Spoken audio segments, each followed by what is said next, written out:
Okay, well, it looks like it's working now. So I don't know. I don't know the difference between now and then. But anyways, let's do it all over again. Good morning, Forex traders. It's a Monday. What is the actual date? Monday, December 10, 2018. This is your daily Forex trading strategy session. Brought to you by Forex.Today. Let's go.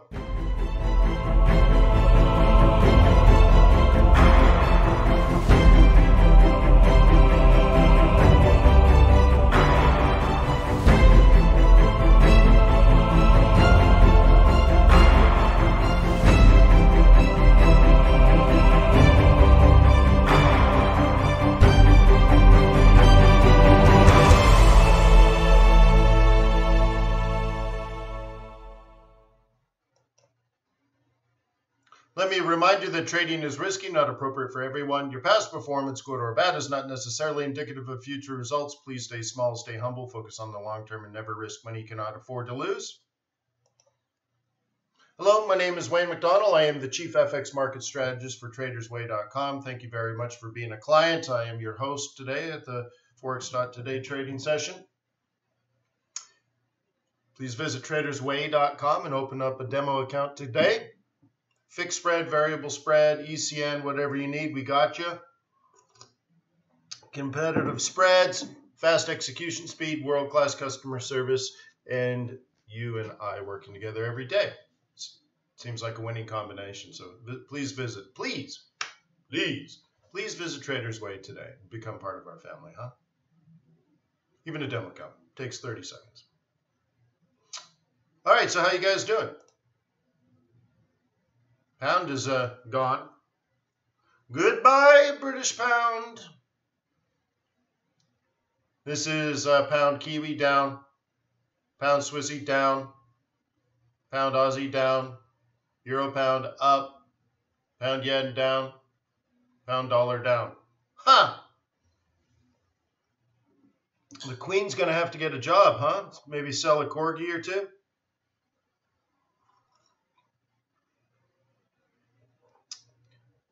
Actually, they do, Chuck, not all the time. I just turned the machine on, so that's the wallpaper. They do change. I just don't have the platform running. It's amazing that you look that closely. But anyways. Yeah, it's starting to have memory errors, so I'm going to get rid of the PC.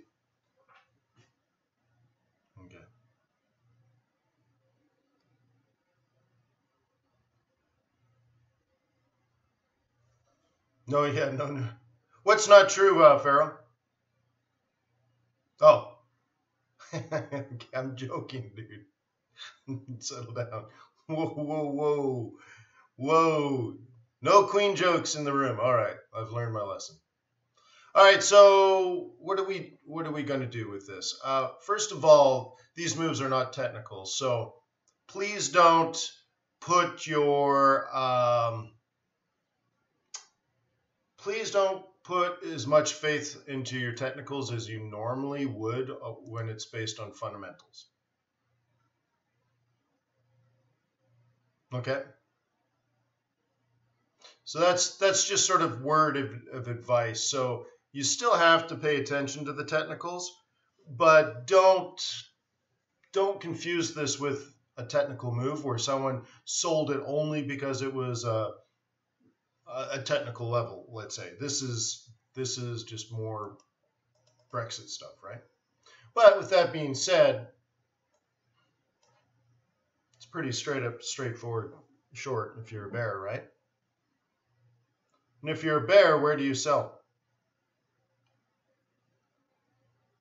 I'll get my drawing tool going.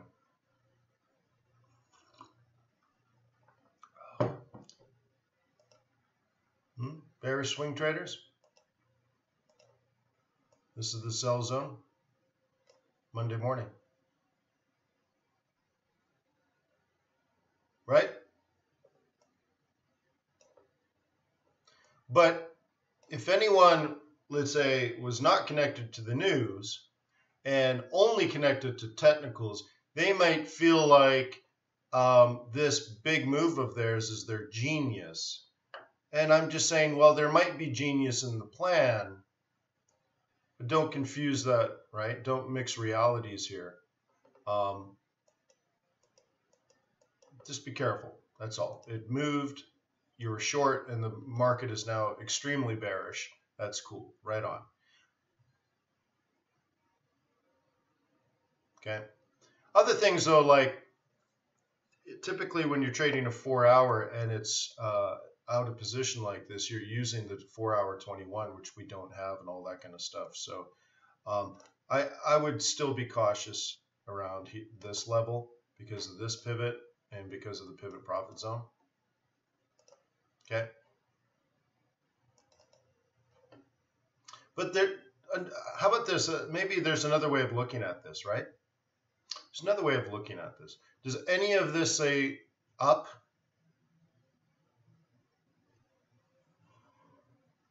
At the moment? And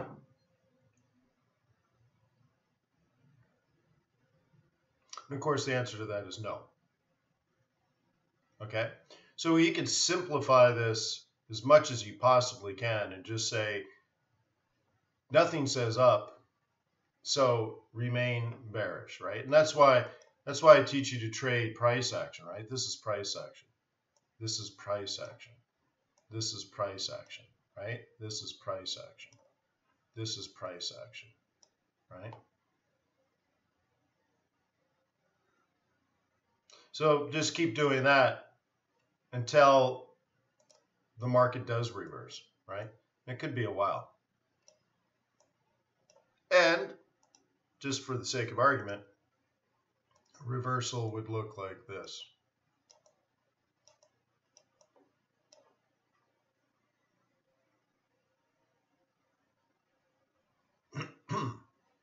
We're a long ways away from that, right? Okay, that's all. So this is all Brexit. It's not the Kiwi in play there.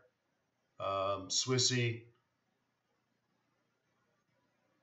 Okay, Kiwi is easier to catch.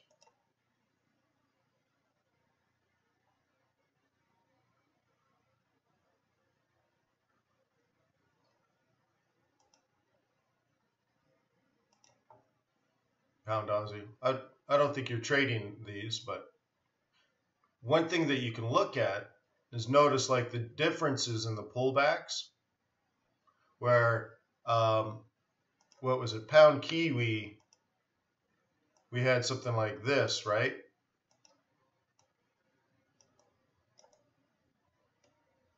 And Aussie is similar, but it is different. Instead, it's way up here first before, right? So what does that tell you?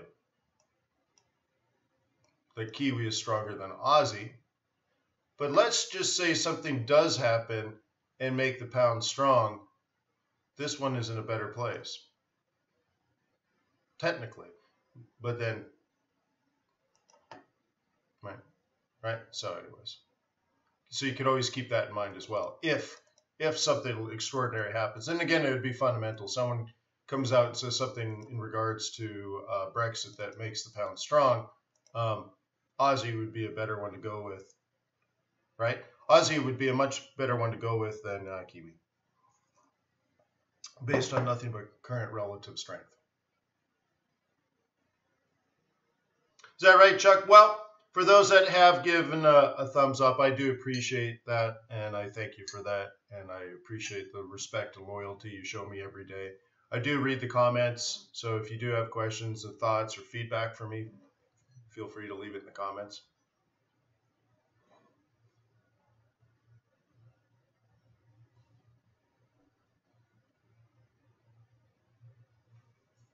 Okay, so anyways, let us move.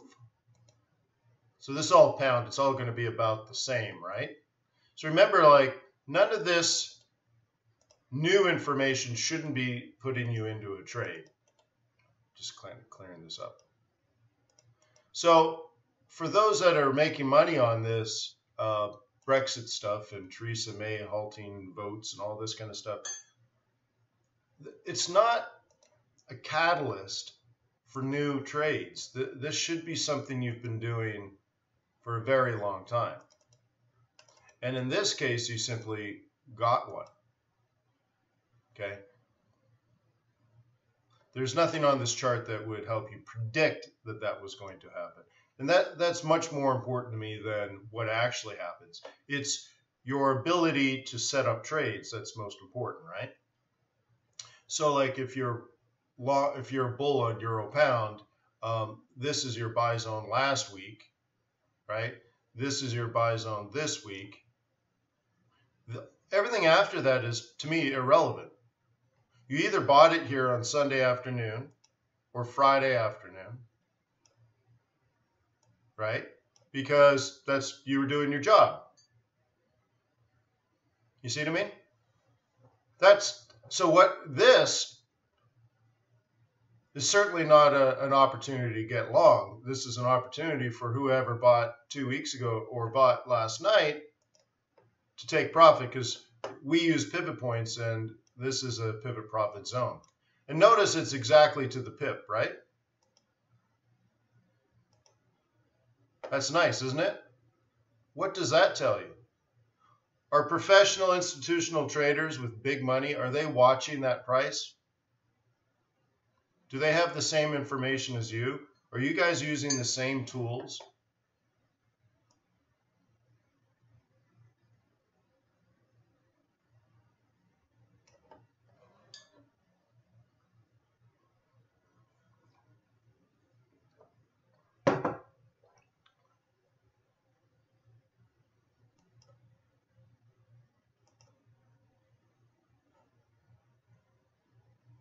Yeah, well, that's important, isn't it, Michael?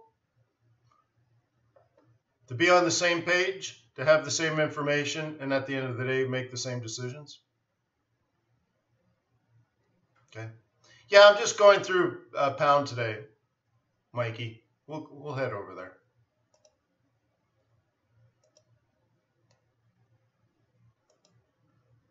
Okay. Now this one was a nail biter, and I don't generally trade, pound Kiwi, pound Aussie and stuff. But that's just on the scan. The interesting thing was the opportunity to buy this was present at the market open.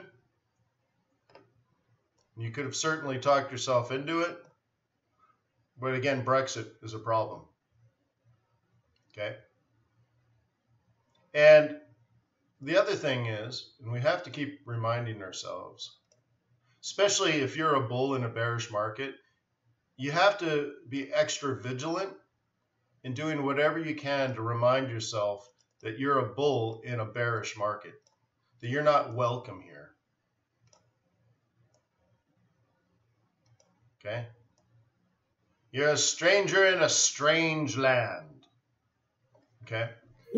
So you got to remind yourself that first and foremost, so you don't get too aggressive. So what that ends up being is, yes, Sunday morning you had the perfect entry for a bullish long, and there was enough of technicals to say, hey man, this is a triple bottom. But one of the things that I try to do is that if the market is bearish and I'm a bull, I need the market to turn bullish first. Okay? I could take a shot here, but I would have to assume, right? I would have to assume that the market's going to turn bearish again. My assumption is basically this. All right? It's a downtrend, so I have to assume lower high, lower low, lower high, lower low, lower high, lower low.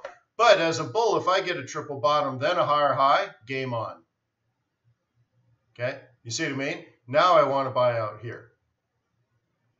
But I sure want that higher high first. Okay? So you might have caught this and, well, you were overly aggressive and paid the penalty. Makes me wonder too, like you were that aggressive with British pound, like you didn't care at all about The Brexit risk? Really? Okay, and pound dollar. Now, I want the US dollar to weaken, so I don't know what this means. I have to look and see if the dollar's strong or if it's just pound is weaker than dollar. Okay, so that's that. That's how I go through that pretty quickly.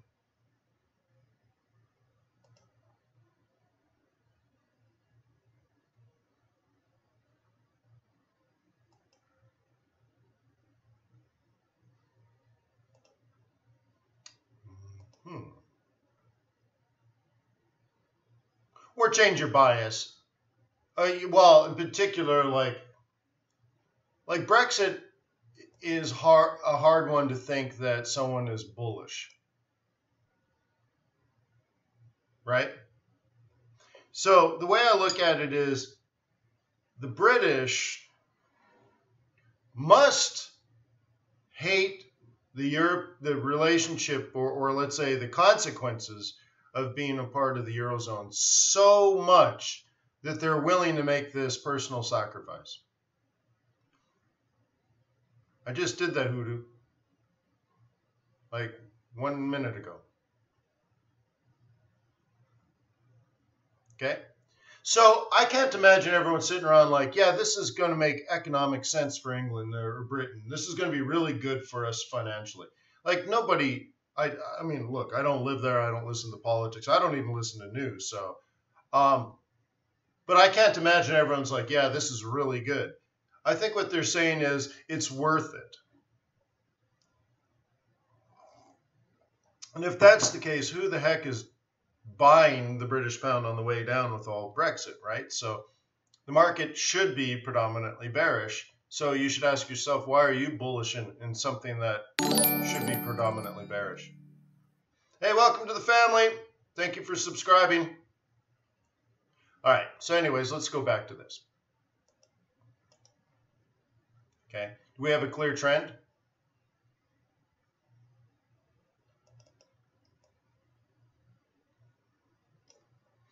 I'm going to declare the sideways land.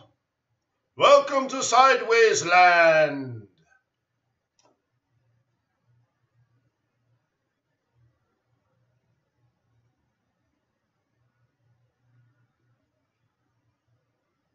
Yeah, price action, Michael. Yeah, you can trade price action that way on a 1 or a 5 minute chart for sure. It's just that I don't want you on the long run to make that like the focus of your trading. It's just not the right way to be trading. It's just very, very amateur. And I don't mean it in an insulting way, but if you can't sit down, let's say you want to be a professional. And by professional, you're trading other people's money, maybe along with yours, but you're going to trade $100 million, let's say. And that's a tiny little fund. So you got your 100 million bucks. You have to be able to clearly communicate your strategy and the risks associated with your strategy with your clients. You need to talk with them about what you expect to do this year and next year and the year after, right? Not simply react to yet another piece of Brexit news, which you know can pop and stop and drop with the whims of the media, right? It's just not proper trading. Yes, you can do it. Yes, money is exchanging hands, and that's due to larger size risk and stuff. But I don't know. This is going to sound negative again, but it seems parasitical.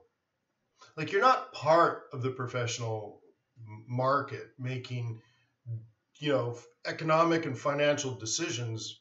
You're like, oh my God, look what happened 20 minutes ago with this Brexit thing. Maybe I can catch a fib and make 12 pips, right? Or 30 pips. It's just, you're outside of, like when we looked at these pivots earlier on a different chart, and we saw things like this where the top of the market is exactly to the pivot points. And I said, well, look at that. I think this tells us that, professional investors that control large amounts of money are using these exact same tools that we're using, and they're making decisions, big decisions to make big money on big moves. So anything beyond that, if you're just, on your 1 minute trying to make 12 pips at a time, you're not in that institutional play, so to speak. So I'd like you to have both. If you're doing all right now, doing smaller time frames, reacting to news and then fibbing it and trying to catch a second move and all that, if it's working for you, cool, man, don't get rid of it. I mean, that's where you start. But you're missing the big game, that's all, right? You're shooting at rabbits and catching gophers. But eventually you're going to have to learn how to go after the big game. Okay? That's all. That's my only thought. All right. What were we on? I think, where was I here? Eurocad? No. Where were we? Well, I messed up. All right, let's just go back. Let's just go back here. Aussie. Oh, yeah, there we go. That's what I wanted. All right, so we're not going up, we're not going down, but we're in a range, and we're at the lower bounds of the range, to use Fed speak. So you have permission to stop selling, for one, and to consider buying. Right?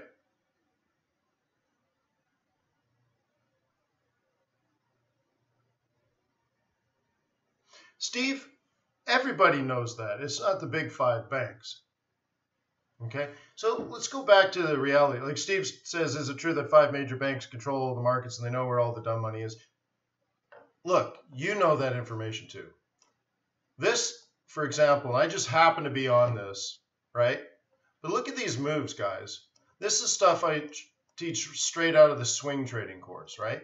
This is all very simple rules-based trades that not only you can do or should do or are doing now, because this is what I teach you, but it's what the big banks do as well. There's not a lot of difference.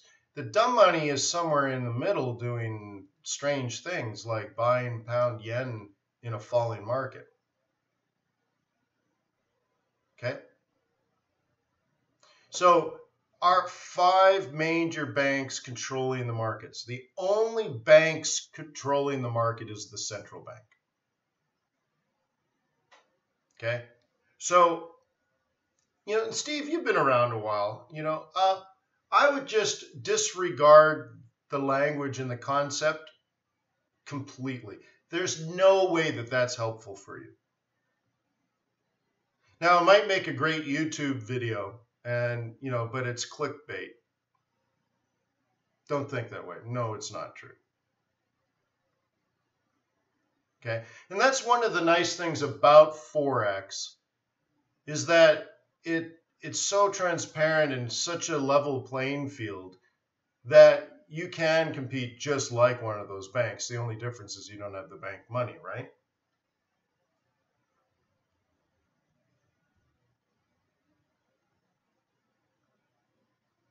So anyways, we are at the bottom of a range. At the very least, stop selling. And if you want to be a bull on this, if things turn around over the week, maybe you get something like that. Okay.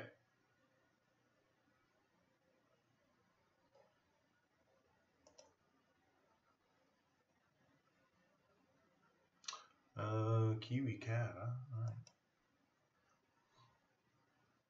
Let's move over to here. All right, it took a week to get this trade plan to come together. Okay, this is definitely a buying opportunity. See, last Monday, we wanted this to come down. Why? Because it's so bullish. We wanted this to come down so we could buy it in this gray zone, which is now our swing zone. I even drew the arrow and everything.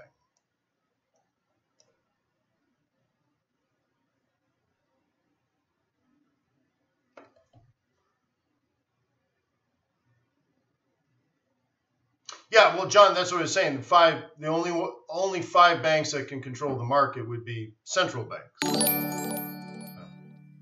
Thank you. Welcome to the family. Thank you for subscribing. And if anyone's done the likey thumbs up thing, I appreciate that as well. Just kinds of keep me on task. Okay. So that's a longer term play than I think most of you do. But that was our plan. Because it was so bullish, we needed to come down so we can catch some more bulls. And now maybe, just maybe, we're off to the next level again. Okay. Now we need some of the geopolitical risk around the world and the macroeconomic data to improve some. But it's set up to do it. Now, if you're a bear and you're like, that's ridiculous, there's no way this is going up. Okay? Then that's your plan, Stan.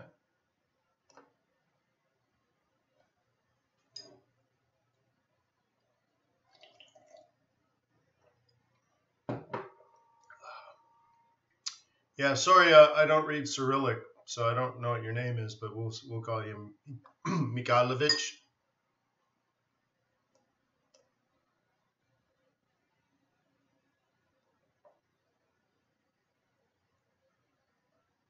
You're like, it's not Cyrillic, how dare you? Well, I apologize. Gold.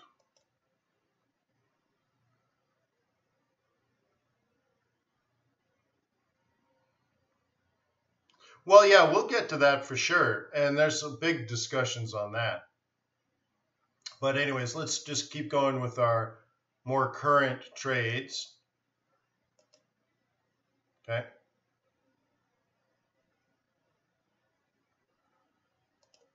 Okay, first of all, based on swing trading, we know this last week's trade plan for swing trades was buy in that circle and take profit in this circle.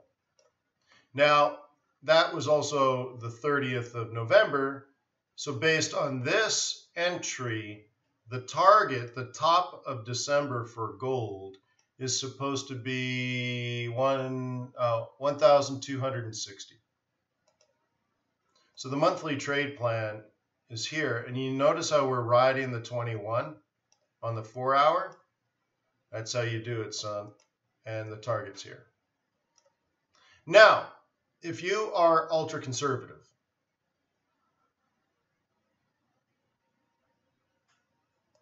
okay, you could just be done here.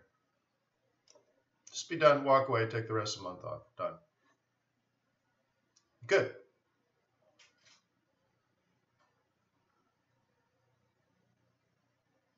It's your call. Okay, remember this is a lagging indicator. So in your mind, you should think like the 21 is more like here. Okay. The other thing you can do, and I try to teach you this every day, is to look for role reversals. The first one is much better than the second one. So what you're really hoping for is somewhere soon, it heads up to the next level. And as the hours pass, this not only moves to the right, but it moves up and to the right. And it'll end up being like that in the future. That's what I'm saying. It's lagging. So you need to use it like a leading indicator. So when I trade, I like to remind myself, I say somewhere near this line, let's put it like that, somewhere near that gray box, I'd like to be a bull again if I was a bull. Now, the problem is we've already hit our conservative target. So now you're taking on more risk than ever before. But if your goal is to take it up here, then you're assuming that risk. Okay. So now what you do is you drop into like a 5-minute chart and you're at your ready. Waiting for a sign.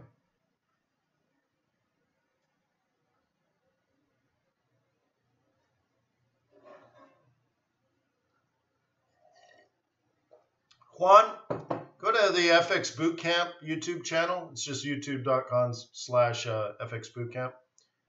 And in the there's like I think it's called free Forex trading course, and there's 4 videos, maybe 5, that go through all my setups and my moving averages and how to trade them, the strategies behind them, and all that kind of stuff.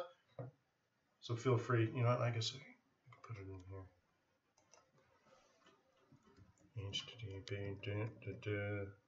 here.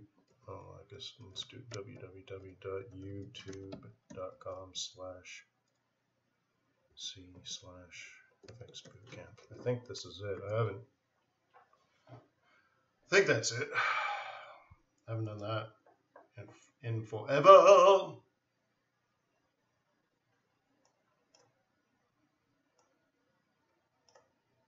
U.S. markets is driving some investors to foreign currency. Joining us again from Atlanta with some... It's funny, I clicked it and it put the video in my chat. So how do I get out of that? How do I open a new window? I can't click my own links. How funny. Anyways, I think that's right. Just so go into like playlists. There's a playlist there. Okay, guys? And it'll tell you how all my moving averages and how to do them, all the basics you should know. You should know how I trade. Anyways. So that's what I would do if I were me. As this falls, I would prepare in any way I really could to look to buy it. So I can see that I'm basically calling at 50% here. So I could be as bold, if I'm aggressive, is to include the 382. Okay? Which puts me almost game on now, right? So I can start marking ranges, and I can do whatever I can to be ready.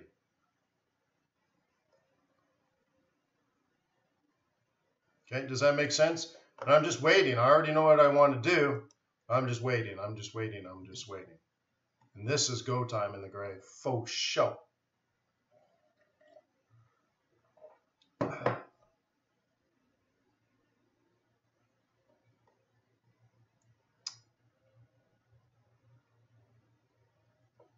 I appreciate it. Thank you, NK.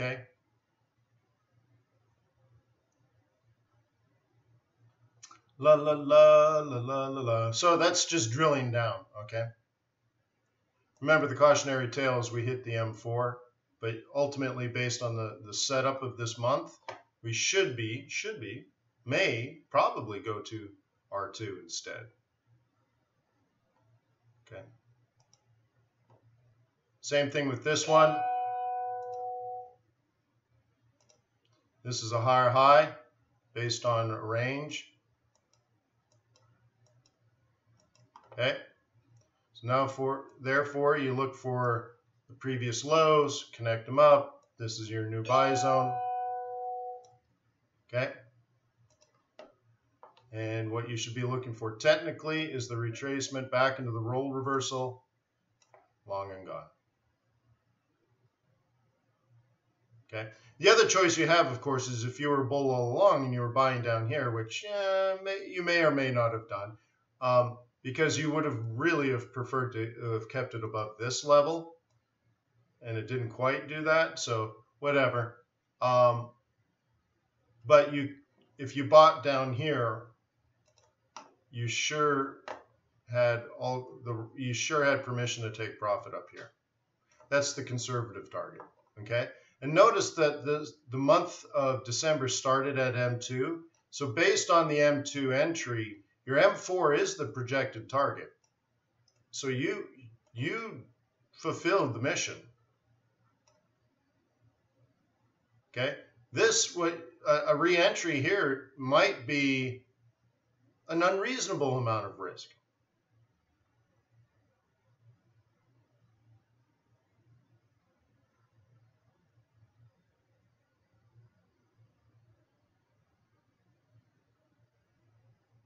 Okay. See what I mean? But nonetheless, someone's taking the shot, right? So again, the key components of this is the fact that we were in a range for 2 months. That's price action.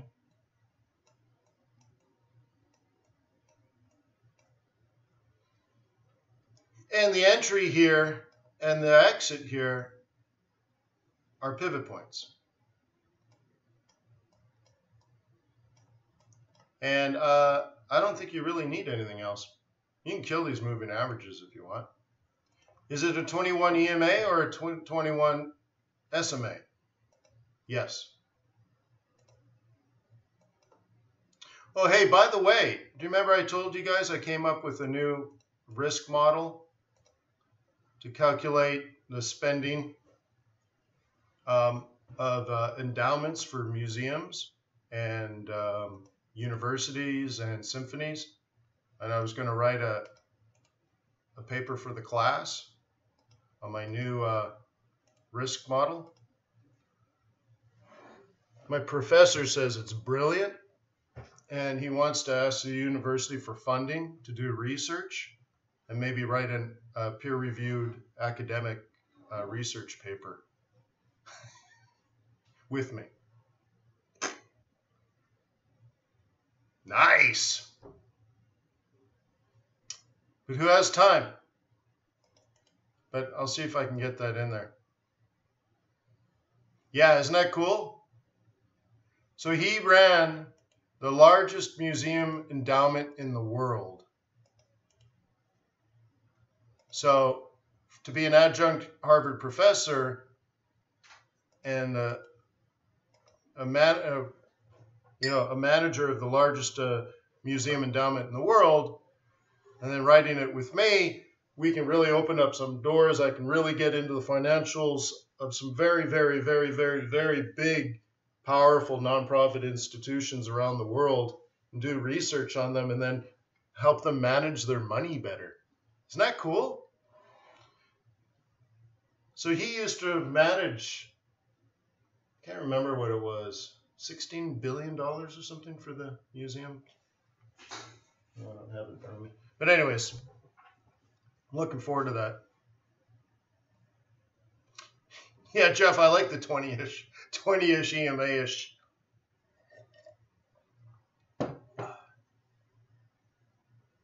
Yeah. Yeah, well, this is an old version of the chart, but I don't know if this even makes sense anymore. Okay. So the blue line is how most universities, 79% of universities in the United States manage their money. If you can see that. I came up with two other methodologies, the gray line and the orange line. I did not propose, I ended up taking it out of the paper. The gray line I thought was too volatile, but my orange line spends a little bit more money in the good times and then very, very quickly flattens and pulls back spending during mediocre times, where the current method that 79% of all major institutions in the United States use is lagging. And so we're talking about this lagging all the time, right? The lagging of the 21 EMA is what made me think about it. There's a better way. And so I designed a better risk model for museums. And so I thought maybe it could lead to, once I get published as a peer-reviewed, published academic, be interesting to go in and start managing, maybe as an outside consultant, but manage money for endowments and help these guys. All right, you got a $16 billion endowment. I'll manage that for you, and have sit on 5 or 6 different boards for major universities, because I think they want Harvard-educated finance assholes like me, right? Anyways. Interesting. So anyways, that happened. All right.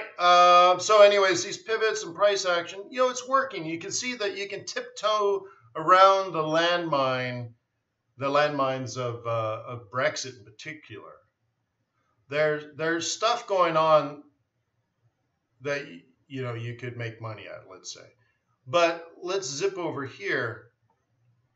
Let's talk about OPEC and oil and WTI and all this kind of stuff.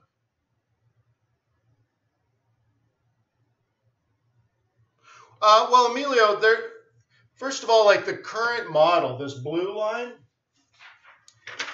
okay, that's actually new to endowments now, okay?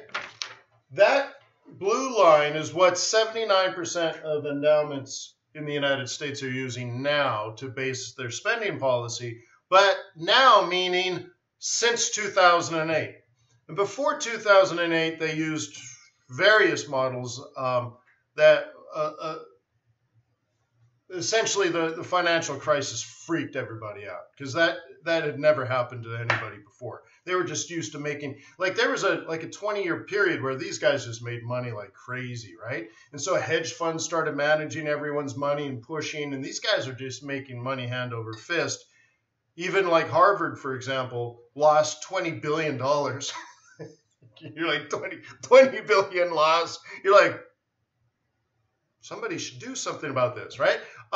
So these endowments, universities are slightly different. So I'm really focusing on like museums. So I studied, but I also studied the Lincoln Center of Performing Arts in New York City, another very, very large arts institution, one of the largest probably performing arts, opera and symphony and ballet, probably in the whole world, right? So I studied their financials and looked at their model, didn't like what I saw, and then basically made this research paper.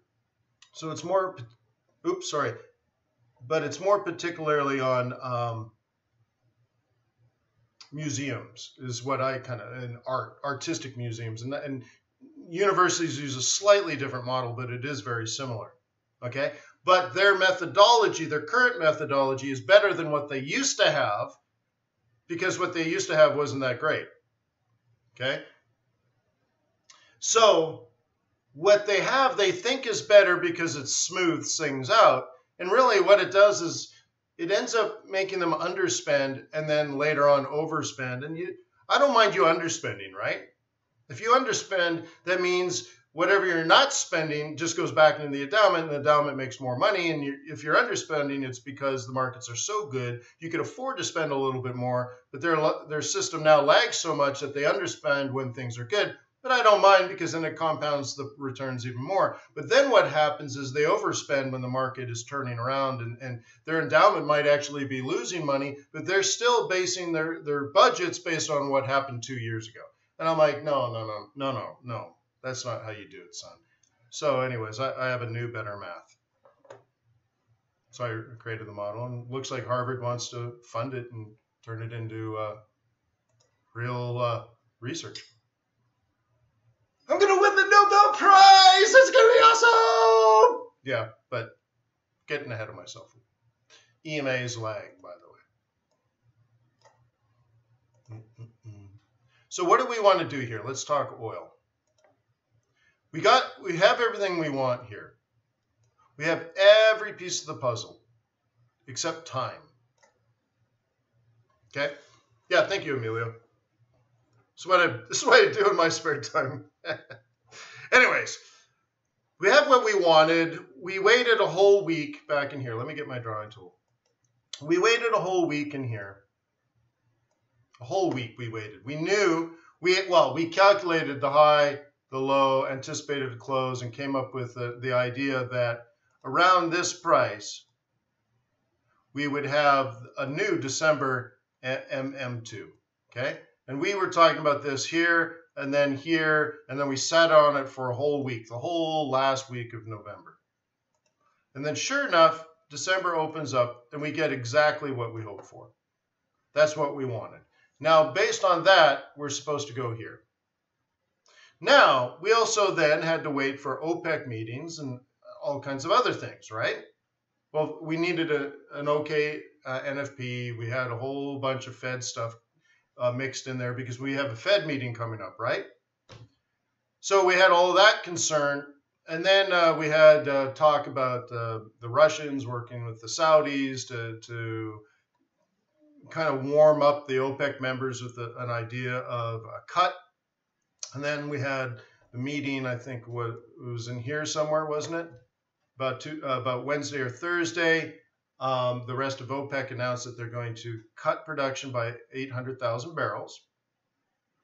Now, the next thing is there's going to be like waivers, right? So they allowed Iran to pump as much as they wanted, and they probably gave Libya and Iraq a hall pass as well, or some sort of slight waiver. I don't know. I didn't look into those details. But there's these waivers where, like, okay, OPEC agrees to cut production dramatically, except for this member and that member and that member and that member and that member and that member and that member and that member.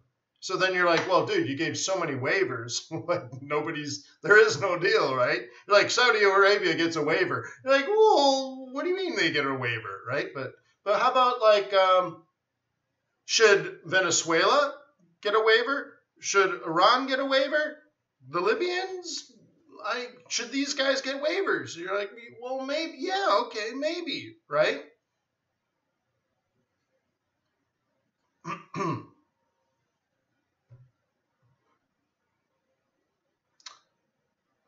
Both Hoodoo. Why don't you go to fxbootcamp.com?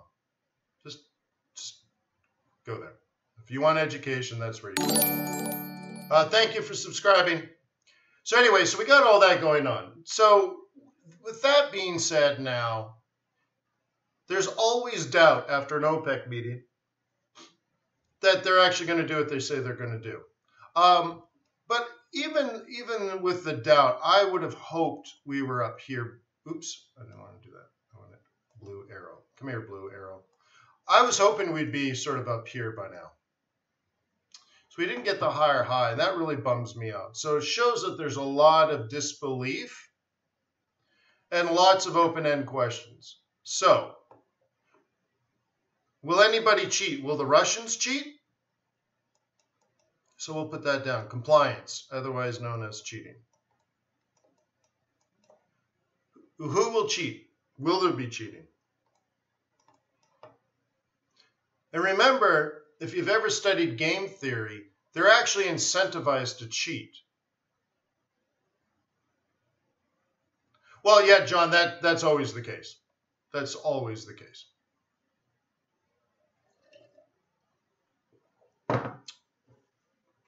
Okay? So the amount of cheating is a question mark. Or if you want to say it more positively, compliance. Will everyone comply to the agreement and cut? And so over the course of time, we need to see a reduction in inventories, right? And then two, what is the USA going to do? So like your rig counts, for example, and supplies held in Cushing, Oklahoma. Did you guys know that?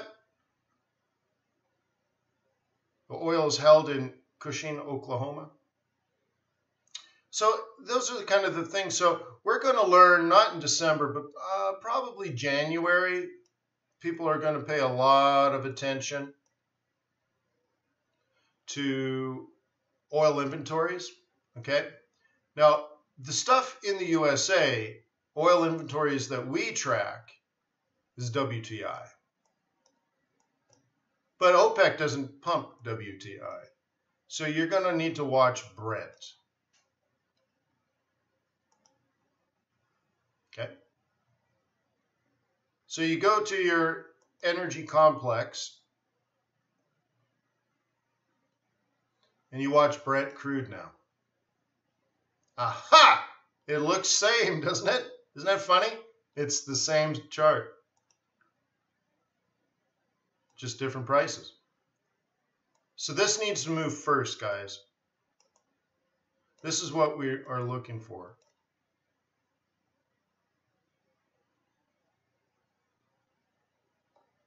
It's true, John. And it really comes down to the break-even point. The break-even point on a lot of these projects is falling very, very, very quickly. And it's one of the reasons why capitalism works. And the more you screw around with capitalism, the more everyone gets poor fast. Capitalism works when oil is at $150 a barrel, but you can't pump the oil out of the ground fast enough. You need to do other things like find a way to pump oil out of the ground faster, or Cheaper would be better because then your profit margins rise. But at that point, everyone's so frantic about getting oil, you want to find new ways of getting oil. Or you want to find new sources of oil and all that kind of stuff, right? And so that was one of the reasons why oil dropped from 150 all the way down to 30. Is we were able to go into basically dead wells that have already been pumped out and squeeze more oil out that we left behind. But that in the beginning was very expensive, but every time you double production, costs drop by 30%. And so over the course of time, you get better and better and better technology. More and more entrepreneurs go in there and improve and refine as far as the methodology and the techniques and the technology to get the oil out of the ground. So the break-even point used to be 65, and then it was 60, and then it was 55, and then it was 50, then it was 45. And yeah, it's probably closer to $40 a barrel now to frack in the United States because the infrastructure, the technology, the know-how, the human capital as well as the physical capital. You know, there's guys now that have been fracking for 10 years. 10 years ago, the fracking was new. It wasn't that common, right? And this all came out of Devon Oil. By the way, I have family in Devon, Alberta. Practically invented this stuff. So it's all very, very, very interesting. And to get oil to come up, we need basically proof of compliance. We have everything else. I feel really good about this. I feel like all the pieces are in play to support oil. Okay, so I feel confident enough to assume for now. Of course, you assume, but then verify, right? Trust but verify. I trust that oil's not going to fall any further. It's so pretty of a setup that there must be a lot of people like myself looking at these same numbers and have the same plan. It's too perfect. Everyone's doing the same thing. And notice this has nothing to do with the psychological level of $50. And now we're on Brent, so, you know, we're more concerned about $60. But anyways, it's too perfect. It's too nice. It's too pretty. Other people must be thinking about what we're thinking about. Okay. So now it's just let time. I think it'll move up for a while, certainly not down. And then January is proof. The market wants to see proof.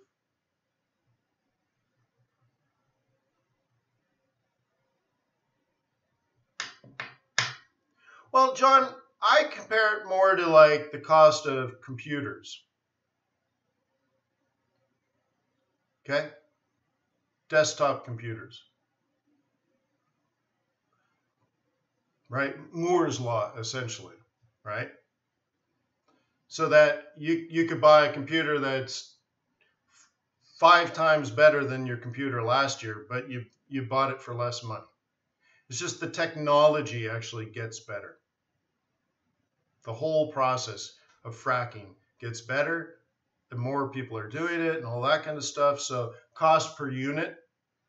So let's say your unit is a drop of oil, or it could be a barrel of oil, right? Well, your cost per unit drops exponentially as this technology gets better.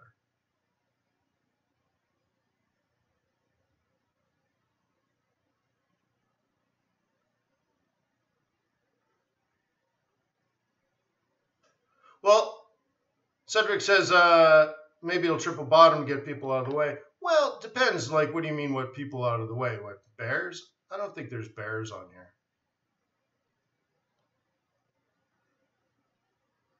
But maybe. So I'll just wait. I don't mind. I've just assumed sideways. See, what I'm teaching you is when it breaks, then it's game on. And if it drops here, see, like, maybe I'm just picking on the language that some of you guys use from time to time, but it sounds like very conspiracy theory kind of stuff, and it just doesn't sound right to me the way that it's phrased. So I would like you to just stop saying it, because I'm worried that you think it, like you think this is how money is made. And if that's the case, you're getting your information from the wrong people. it's not Looney Tunes stuff. This is technical analysis. Technical analysis tells me that bulls will keep price above that, keep a Brent crude above this price. That's all. It's just technical analysis. It's not conspiracy theory stuff. It's not, oh, the banks, the Fed is controlling and blah, blah, blah, blah, all that nonsense. This is the price. This is technical analysis. That's all it is. Technical analysis says if there are bulls in the market, they're going to buy it at this price. That's it. And we knew that 2.5 weeks ago, we knew that. Okay? So now we're just looking for other technical analysis to confirm that other people have figured this out as well. Right? So if it drops down here, that doesn't worry me. If it drops down here, well, that screws up the technical analysis. It doesn't tell me that, some organization is controlling the market to drive prices down to blah, blah, blah, blah. No, it just tells me we don't have the bulls. And then I back out. If I'm a bull, I just back out, and that screws up my December. That's all.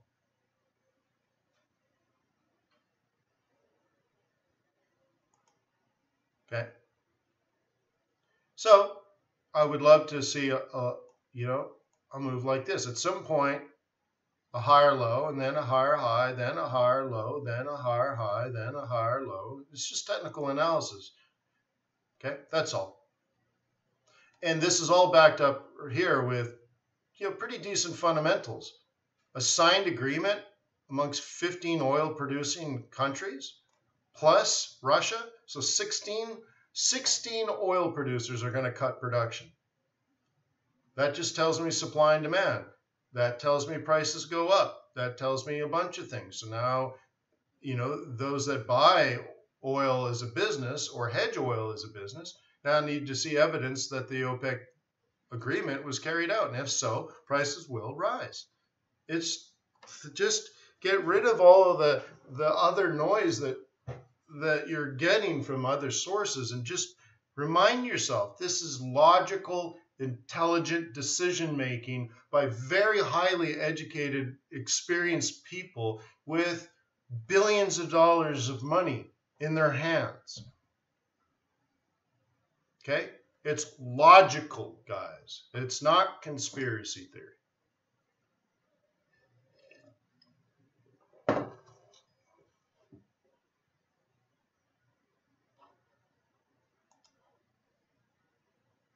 Okay?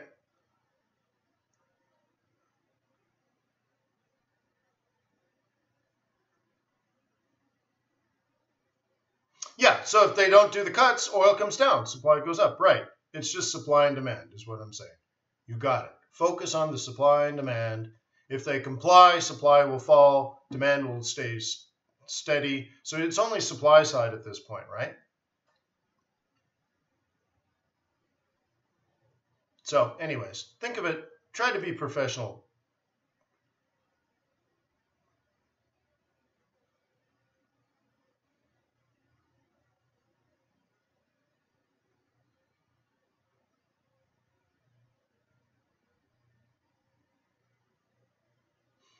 Of course they will cheat. The idea is how much will they cheat? So like what I was saying before, if you study game theory, a cartel is incentivized to cheat. So let's say 16 countries cut oil production, okay? But you're one of the countries. And you have no other means for money. And you have people starving in the streets. You have people rioting in the streets. You also want to build yourself a ginormous swimming pool in the presidential palace that you live in while everyone else lives in grass huts. You need this money. And when everyone else cuts, it drives up oil prices. So now you can supply without competition oil to the world that's willing to pay a higher price. You're incentivized now to cheat because everyone else will lose and you will gain. Okay? But the problem is everyone else thinks that way too. So they cheat. And then the other people know you're cheating. So if they know you're cheating, then they're going to cheat. And then all of a sudden everyone's cheating.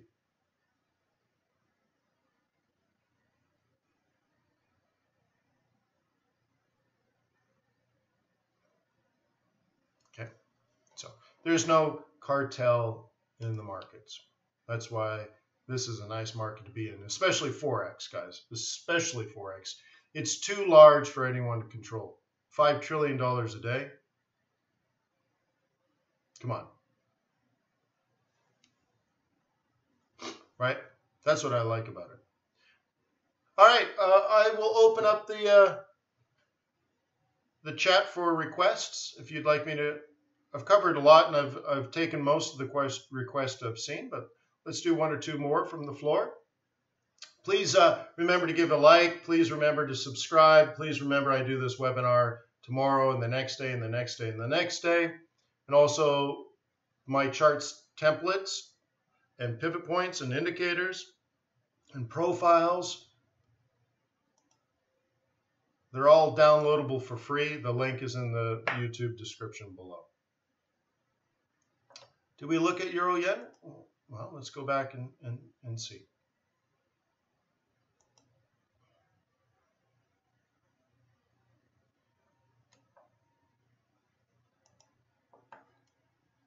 Still here.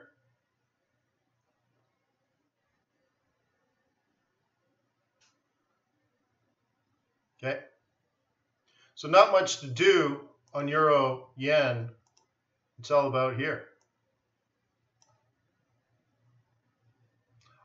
If you're a bear and you want to swing trade, if you get a setup now, you certainly can take it. Okay. Okay, but you have to be a pretty confident bear.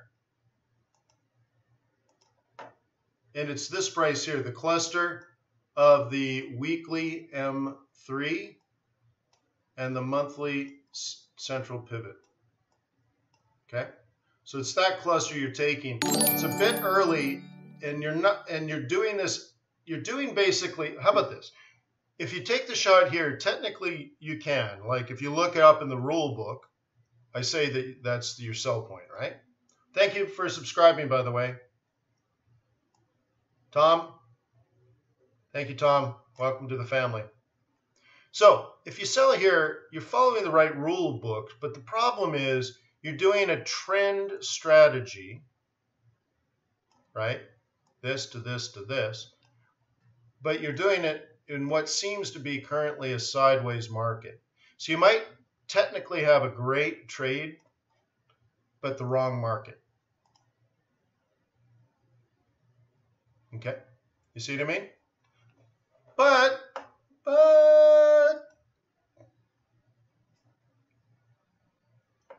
if you got the setup here, I might do it like a scalp, right? I might do it like a scalp. So let's say it comes down, it comes back up. I'd sell it, but my stop would be here. You know, I'd risk almost nothing and go for glory. Hail Mary.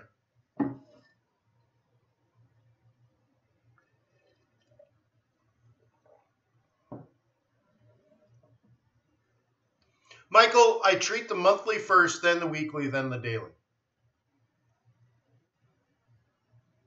So I love daily pivots. The thing is, you know, doing these webinars on these daily webinars, those are so short term. So now that they come and go within an hour or something, right? Like if all we focused on that, then we wouldn't have the bigger picture. I don't have much time with you, right? But what you would do normally is you start on a higher time frame and you come up with a bias. Okay? So, in the moment, this doesn't look terribly bullish, but if I was a terrible bull, I would say this is where we're going for the month. Okay? And my argument would be this is the M2, close enough, blah, blah, blah, blah, blah. So that would be set in stone. Then I would drop into a smaller time frame. Okay? And this week, my buy zone, if my plan was to go way up there, my buy zone on Sunday was here. And I'd be trading the double bottom, higher high, higher low scenario. So Sunday afternoon, it would have been a buy. And I'm treating it like a bull, even though we're in sideways. But that's my bias taking over. Right? And now that's the weekly trades. So really, tomorrow, I would then look at my dailies and see if I can get like something like this tomorrow and buy that. And that'll probably be, you know, a daily pivot. And that'd probably be a buy zone here, here, here, here, here, here, here, here. So I would probably get it here and I'd be long and strong. But you see how it's a daily, it's a monthly plan first. I need to know where we're going. I need to be able to aim. Okay. Then I drop into a weekly and set up a plan here. This is the weekly buy zone, right? Just like I normally do. I mark this as a buy zone for this week. Sure enough, Sunday afternoon, right when you're supposed to be, you're in the zone. You have a buy. That's technically a buy, especially after this, right? So now let it make a higher high, higher low, and tomorrow I would look for daily pivots. So now I have a monthly, weekly, and then daily. But they're all doing the same thing. I'm looking for buy zones. Why? Because I'm a bull. If I'm a bull, I'm a bull. If I'm a bear, I could probably come up with the exact same logic in reverse. And then you'll say, well, gee, Wayne, if you can come up with the exact same logic in reverse, then how do I know if I should be a bull or a bear? And I say, well, you look at fundamentals, you look at technicals, and if you can't figure that out, flip a coin. But you're not going to be successful on the long run unless you can come up with that decision. And I don't even care what methodology you come up with. Okay? So in reverse, you're a bear on Euro Yen. So you're looking like that's a top in November, that's a top in November. This is a December play. That's a front run, you say to yourself. Right? And you get the lower low, lower high, right? And what's this? Weekly M3, which is a new sell zone, takes it down. So now you are absolutely convinced technically that this is the top of the month and players are playing it both on the weekly and on the monthly basis. So that tells us as bears, we're going to be down here by the end of the month. So we're doing this now, which makes a ton of sense to you. Okay? So now we need to come up with a trade plan. And that's where you're going to start doing stuff like I just showed you. This is where we are now in the move. So you zoom in, drop into a smaller time frame. We're on an hour. Let's go into here. Where's your sell zone for the week? Oh, the price you want to sell this week as a bear is here. Like, come on, dude. Seriously? You're going to ignore that? I mean, it's just, think of it, and I tell you this a lot, but I think a lot of people don't set their bias. But look, if you were a bear, you woke up this morning, and the day before, and the day before, and the day before. You woke up and you were a bear. You already knew you were a bear because you did your research already. And you're like, well, the best pivot point I could possibly hope for this week to sell is here. Like, dude, would you miss this? Would this just fall off your radar screen? You're like, oh, I forgot.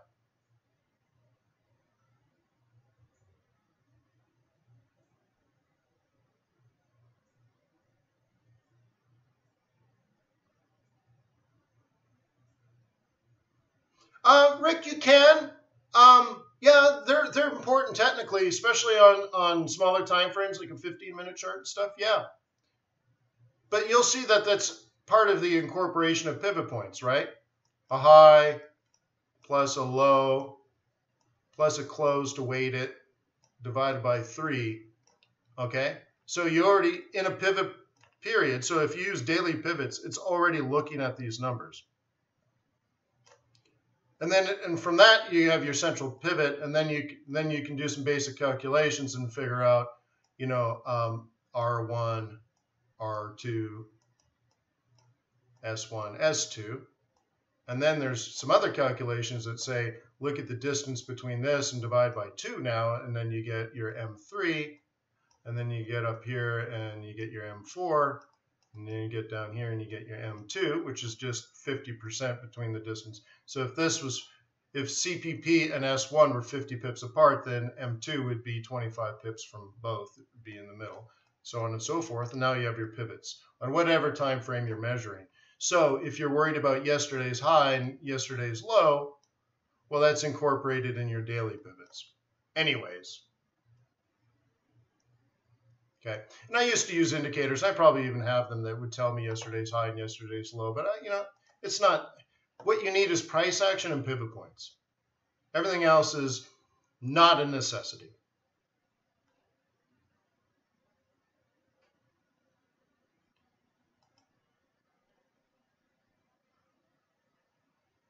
Okay, so it's in there, right?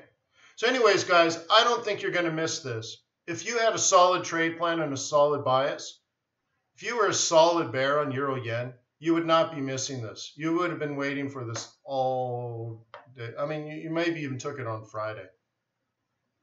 Okay, so now the next step is, you know, as soon as if it does, makes 100% retracement, for example, as I explained to you in past webinars, that's a huge red flag, gets you set up for the lower high, and you're taking the south now, and you have trade plans based on this one move.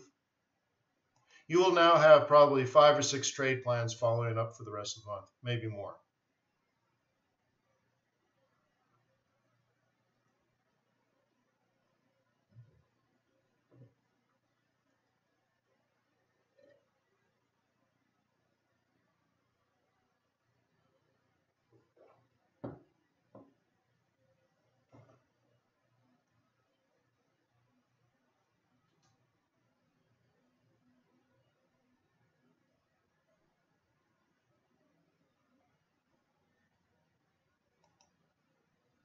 No, my pleasure, Michael, my pleasure. Okay. Back out here a little bit. Okay. This is making a break lower. And this is hardcore Brexit, guys. So where's our next stop?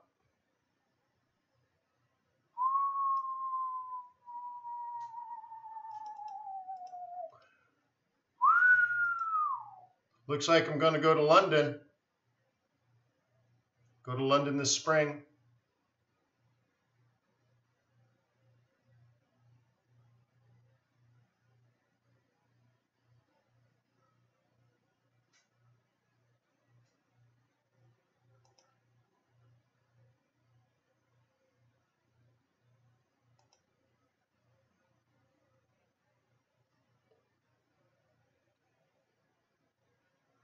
Amazing, right? Oh, sorry, is there no...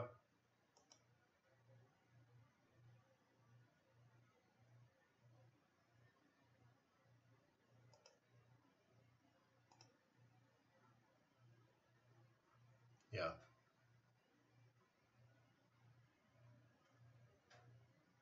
Cheap holes in the UK?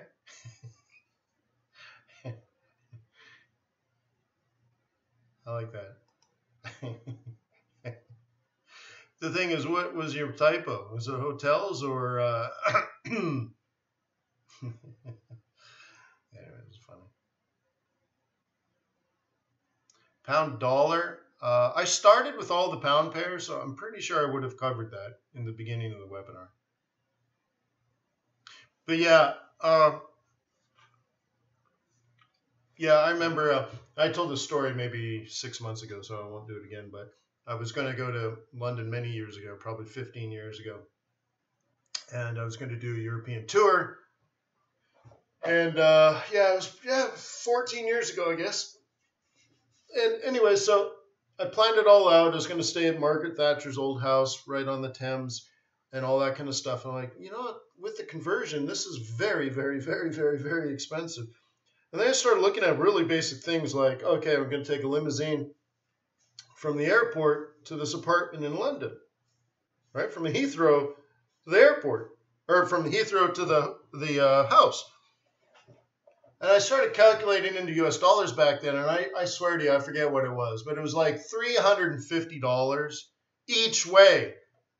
And then I'm like, what? Then you start calculating things like, first of all, the apartment was expensive. And then you're like, well, if I have to take a cab every time we're going to dinner, and then I got to pay for dinner, and then we got to go to this and get this, and you start thinking like you're going to go to a hotel bar and order a cocktail, and it's going to be $120 per drink. You know, after a while, you're like, honey, we're just going to go to Paris. And we went to, and I'm telling you, the euro compared to the pound was like half price. So we're like, you know what, let's go to Paris. And we just spent the whole time in France. So yeah, the exchange rate matters. Bo show.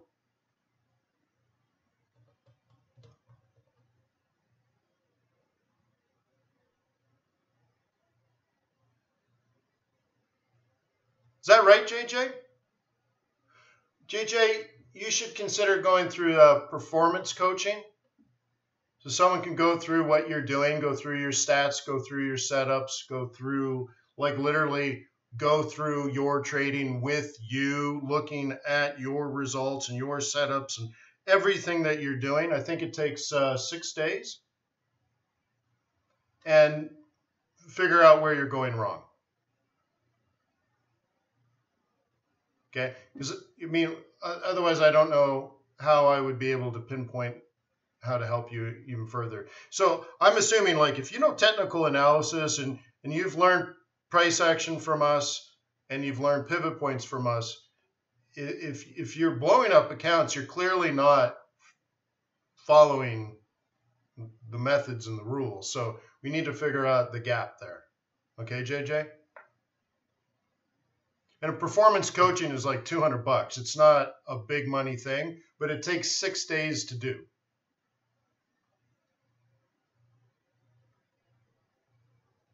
Well, you know, Joe, like, and everyone's right. It takes a great deal of time, but you know what? It's the human nature of it. It's not the information. It's like everyone, for some reason, needs to go through a painful process of reprogramming their brain. I don't know what it is, except it is human nature. Right? It's just part of the process. It's not technical analysis. It's not too complicated. Like, if anything, it's very actually easy. The technical analysis is not overly complicated. So there's something else that makes it more complicated. And it's our human nature, I think, is what it's in there. So anyways, take me up or take my word for it. I believe it's $199. It's not a lot of money. For 6 days of working directly, specifically with a coach to go through your trading setups and results. It's not just technical analysis like, oh, you should have done a 5-8 crosshair. No. Going through everything, looking at your numbers, looking at your stats, looking at your mindset. So you need to go through this. And if you don't, then I don't know. There isn't anything I can do to help you if you don't want that, right? So it's all on FX Bootcamp. JJ, just go to FX Bootcamp. Okay, just go to FX Bootcamp. Put in the time. If you can't go to the website and look it up and sign up, then it's not worth it for you.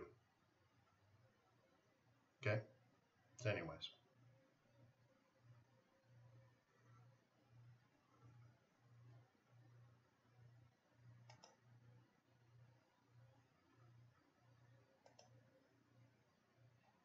Okay, it's there. We can fix you, JJ. I don't know. I think I know you, but there's been a few J's around, but I think I know you, JJ. We'll fix you, JJ. Don't give up. Don't get angry. It's a tough gig, man. All right, so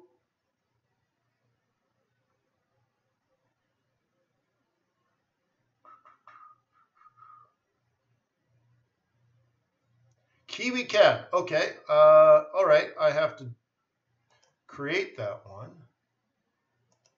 Kiwi CAD. All right. So you're killing the pound. Is that what it is? All right. Sorry, pound. You're killing the CAD, right? Is that what you're looking for? Kill the CAD. So what are you betting on oil or betting against oil?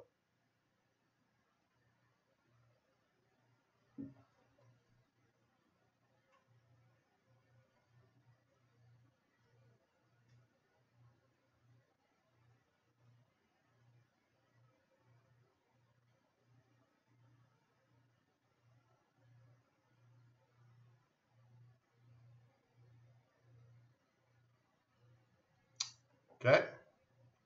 All right. So this is a weekly M2.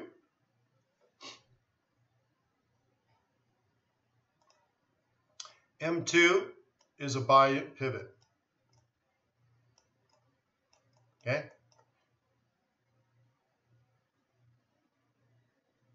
That's it. Not the one below it, not the one below it, not, all of this kind of stuff. This is the exact price Sunday morning at 5 p.m. New York time. Sunday at 5 p.m. Eastern time. The market opens. And if you were a bull on Kiwi CAD, you would be saying, please M2, please open up at M2. Come on, M2, please open up at M2. I want to buy at M2. If it opens at M2, I want to buy it at M2. I want to buy it at M2. Please open at M2. And then boom, it opened up at M2. What would you do?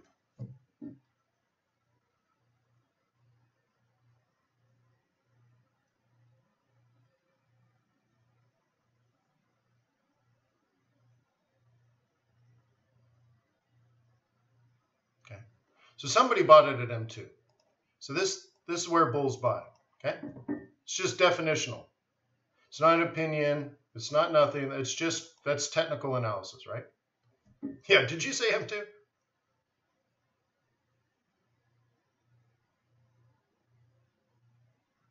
Okay. Now the counter side of that, if you're a bear, this is an interesting price level. This is an interesting price level. This is an interesting price level.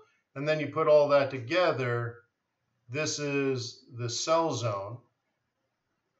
Bears want based on swing trading, want to sell at M3, and M3 is right here. Okay, so bears are getting ready now. Then you look at psych levels and stuff, so it looks like around 92. Looks like bears, their trade plans would be have it retrace up as close to 92 as heavenly possible, and then they're going to drop it like a ton of bricks. Okay, but you need oil to spike for that to happen, and you need to have that in your analysis.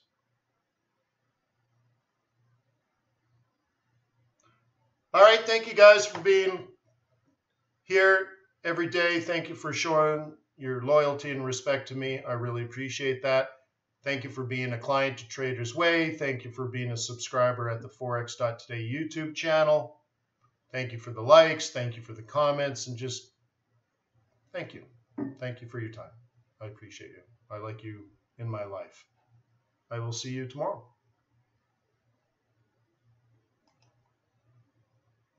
Take care.